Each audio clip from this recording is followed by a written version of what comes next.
Mais je pense qu'il y a aussi cette manière de vouloir plaquer sur nos sociétés des modèles politiques qui ne marchent pas. La démocratie, c'est bon, mais nous sommes dans des sociétés fracturées, nous sommes dans des sociétés avec un certain passé. Il faudrait arriver à l'adapter à nos réalités sociologiques et historiques. Prenez un exemple, la Grande-Bretagne, c'est une démocratie sans constitution, par exemple. La Suisse a son modèle, les Américains ont leur modèle, mais nous reproduisons mécaniquement des modèles qui ne marchent pas, et la démocratie qui devait être un facteur d'apaisement devient un facteur de fragmentation encore et de tension dans nos sociétés. Donc il faut aussi qu'on arrive à tout. Aujourd'hui, ça doit être vraiment un moment de s'asseoir et de tout repenser, parce que sinon, si nous continuons ainsi, je pense que dans 50 ans, on sera encore plus divisé qu'aujourd'hui. Il y a au moins deux choses qui sont capitales, fondamentales. C'est notre propre environnement en tant qu'Africains, et donc forcément notre culture. Ces deux éléments doivent nous permettre de trouver notre pensée, notre propre modèle de développement. C'est ça, David? Absolument, parce que vous savez, le développement commence d'abord par la pensée. Le développement n'est pas quelque chose qui vient naturellement. On conçoit d'abord le développement. Et jusqu'à aujourd'hui, nous n'avons pas conçu notre propre développement. Il est conçu ailleurs. Et on nous l'impose quelque part où nous l'importons. Fanon disait, puisque nous sommes dans les célébrations, Fanon disait, si nous voulons faire comme l'Europe, autant confier notre destin aux Européens, parce qu'ils feront mieux que les plus européanisés d'entre nous. Oui, parler de Fanon, c'est France Fanon. Voilà, France Fanon. Voilà. Donc il faut vraiment une certaine rupture, revenir en fait à nous-mêmes. Depuis je dirais des décennies, nous fouillons. Il faut que nous revenions à nous-mêmes. Le domaine de la santé, aujourd'hui, 80% de la population de l'Afrique est soignée par qui? Par la médecine traditionnelle. Et le développement, on doit partir du réel, de la réalité. Et souvent, nous partons de théories ou de plans. Mais c'est du réel, c'est à partir du réel qu'on crée le développement. Et le développement, ce n'est pas la croissance. La croissance n'est pas synonyme du développement. On nous parle de croissance, on nous parle des chiffres qui vont bien, mais les gens vont mal. Le développement, ce sont les gens.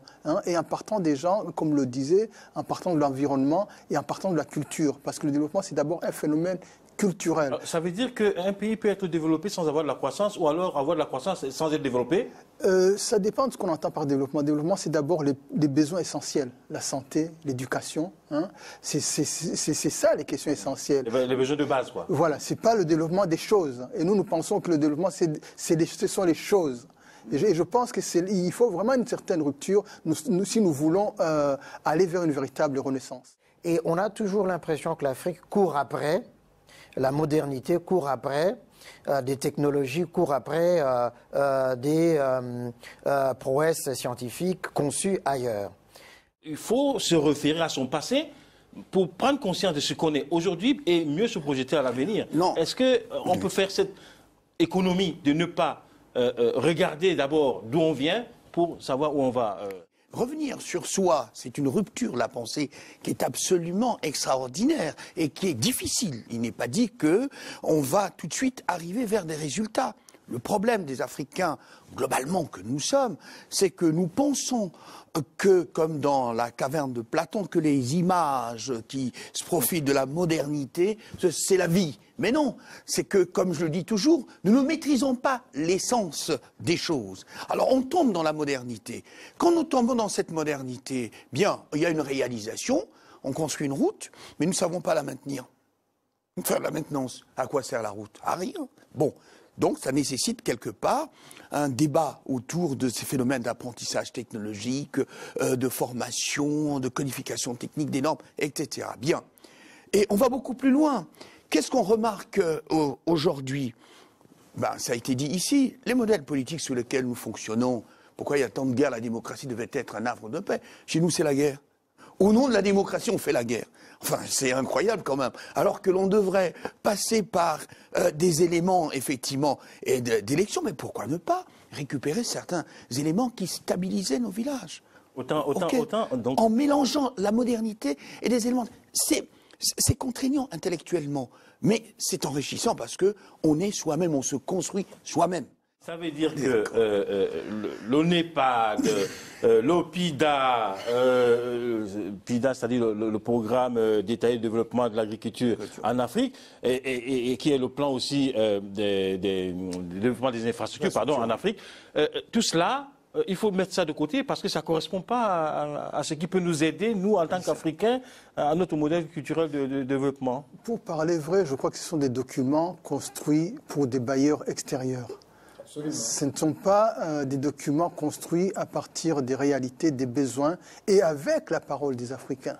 Et je crois que ça, c'est le défaut essentiel de tous ces documents-là. Vous savez, le combat pour les indépendances, puisque nous parlons des 50 ans de l'OIA, c'était deux choses. C'était la repossession, la reconquête de nos terres et la repossession de nous-mêmes. Et si nous voulons aller loin, si nous voulons construire l'Afrique et pour les 50 prochaines années, il faut que nous reprenions possession de nous-mêmes, que nous commencions à écrire des choses, des projets en partant de nous-mêmes. Et cela ne veut pas dire, comme le disait effectivement Lucien, la fermeture aux autres. Quelque part, c'est ce que Senghor dit, et Césaire dit aussi. Senghor dit enracinement et ouverture au monde.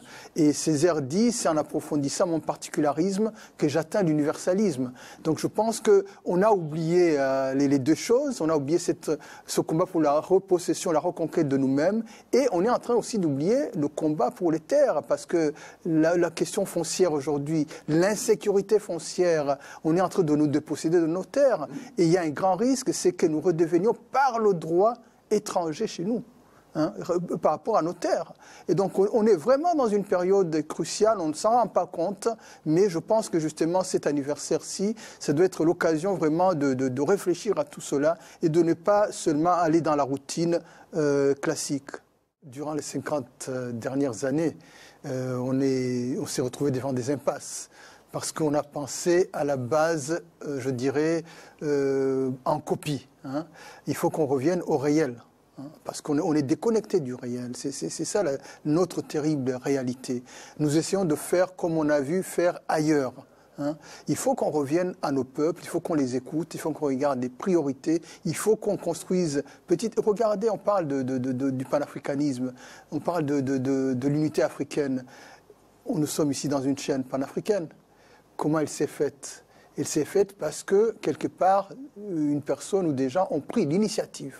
Donc il faut qu'on revienne aux gens qui prennent l'initiative, aux peuples qui prennent l'initiative. Et nous avons perdu l'initiative, nous sommes dans la passivité et dans une sorte de copier-coller. Il faut qu'on sorte de cette logique-là, c'est parce que c'est une impasse, quoi. On ne peut pas continuer comme ça.